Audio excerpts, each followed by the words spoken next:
안녕하세요, 여러분. 오늘 정말 흥미로운 주제를 가져왔습니다. 암호화폐 하면 보통 비트코인을 떠올리시잖아요. 근데 그 옆에 있는 또 다른 코인, 바로 이더리움에 대해서는 얼마나 아시나요?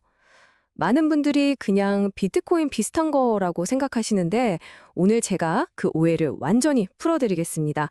이더리움의 모든 것을 완벽하게 해부해 드릴게요. 자, 그럼 시작해 볼까요? 자, 이더리움이 비트코인이랑 뭐가 그렇게 달라? 이게 아마 가장 먼저 드는 생각이실 거예요. 맞죠? 그냥 이름만 다른 코인 아니냐고요. 근데요, 이건 정말 차원이 다른 이야기입니다. 오늘 설명 딱 듣고 나시면, 아, 이 둘이 완전히 다른 세상이었구나 하고 무릎을 탁 치게 되실 겁니다. 왜냐하면요, 이 둘은 태어난 이후부터 가고자 하는 미래까지 완전히 다른 꿈을 꾸고 있거든요. 이더리움을 한마디로 뭐라고 해야 할까? 저는 전 세계가 함께 쓰는 슈퍼컴퓨터라고 말하고 싶어요. 자, 생각해 보세요. 비트코인은 금고예요. 안전하게 디지털 금을 보관하는 아주 튼튼한 금고. 딱 그 역할에 충실하죠. 근데 이더리움은요? 금고가 아니라 뭐랄까 거대한 운영체제? 그러니까 윈도우나 맥 OS 같은 거예요. 누구나 그 위에 자기만의 앱, 자기만의 프로그램을 만들어서 돌릴 수 있는 그런 하나의 거대한 플랫폼인 거죠. 스케일이 완전 다르죠? 자, 그럼 이 거대한 컴퓨터는 뭘로 돌아가느냐? 바로 스마트 컨트랙트라는 마법 같은 기술 덕분입니다. 이름부터 뭔가 어렵게 느껴지시죠?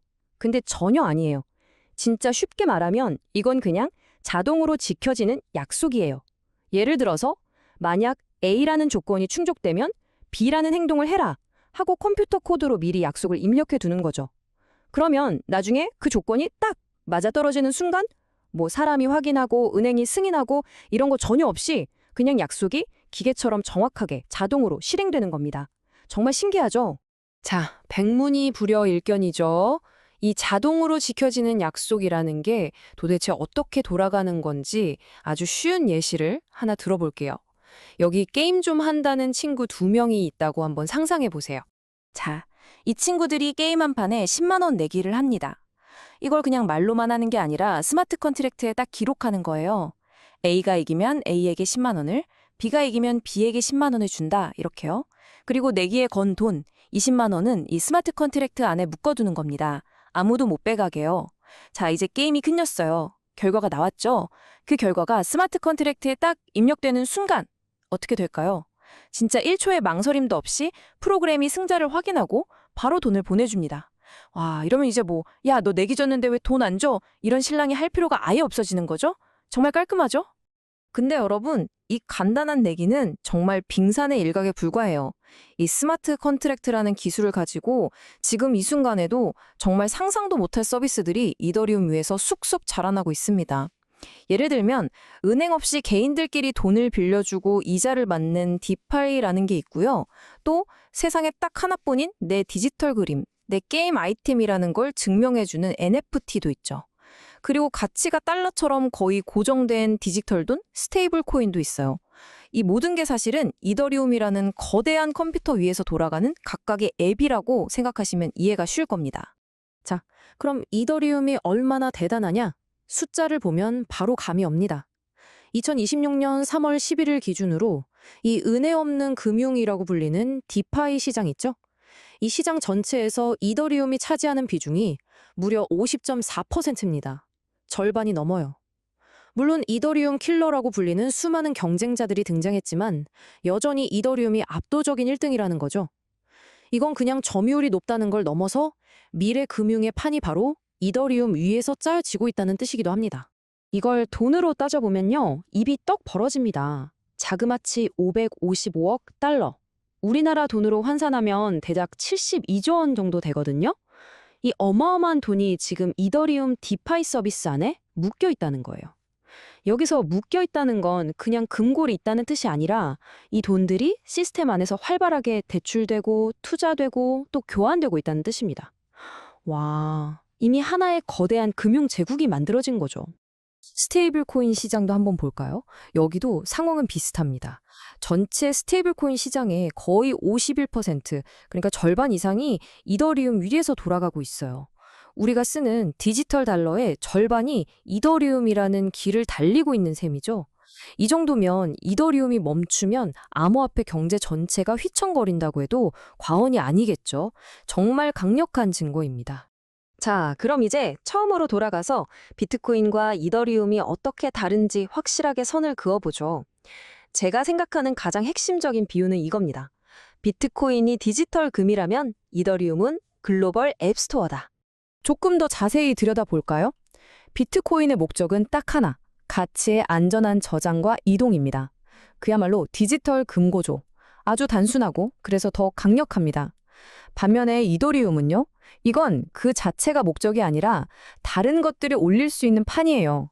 디파이나 NFT 같은 수많은 앱들을 올릴 수 있는 거대한 플랫폼이죠. 비유하자면 은행이랑 증권사랑 앱스토어를 전부 한 건물에 몰아넣은 초대형 복합 쇼핑몰 같은 느낌?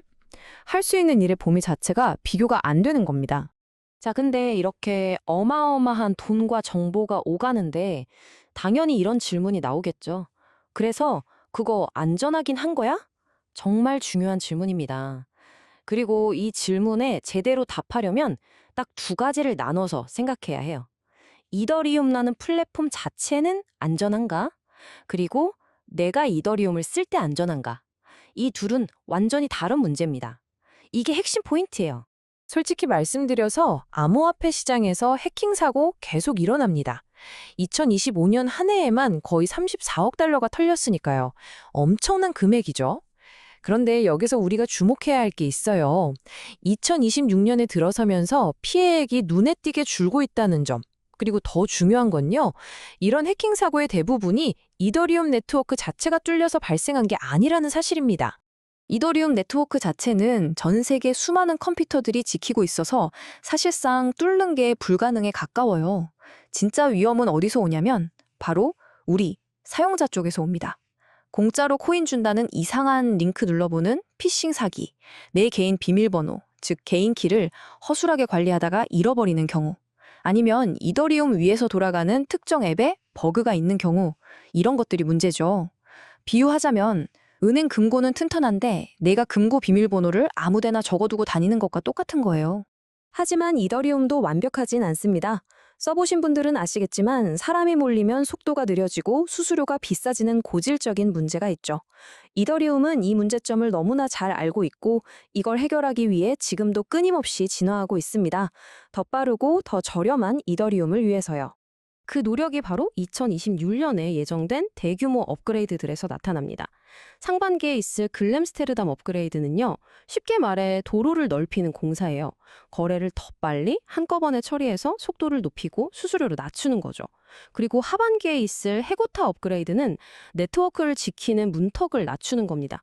누구나 더 쉽게 네트워크 운영에 참여하게 해서 시스템을 훨씬 더 안전하고 탈중앙적으로 만드는 게 목표예요. 결론적으로 이더리움은 점점 더 우리에게 친숙한 대중적인 기술이 될 준비를 착착하고 있는 겁니다. 생각해보세요. 은행 없는 금융, 거대 기업이 독점하지 않는 인터넷. 이더리움이 꿈꾸는 세상은 단순히 기술의 발전 그 이상입니다. 어쩌면 우리가 당연하게 여겼던 사회의 기본 규칙들을 바꾸려는 거대한 실험일지도 모릅니다. 과연 이더리움이 그리는 미래는 어떤 모습일까요? 그리고 그 미래 속에서 우리는 어떤 역할을 하게 될까요? 오늘 이야기가 그 거대한 질문에 대해 한 번쯤 생각해보는 계기가 되었으면 좋겠습니다. 들어주셔서 감사합니다.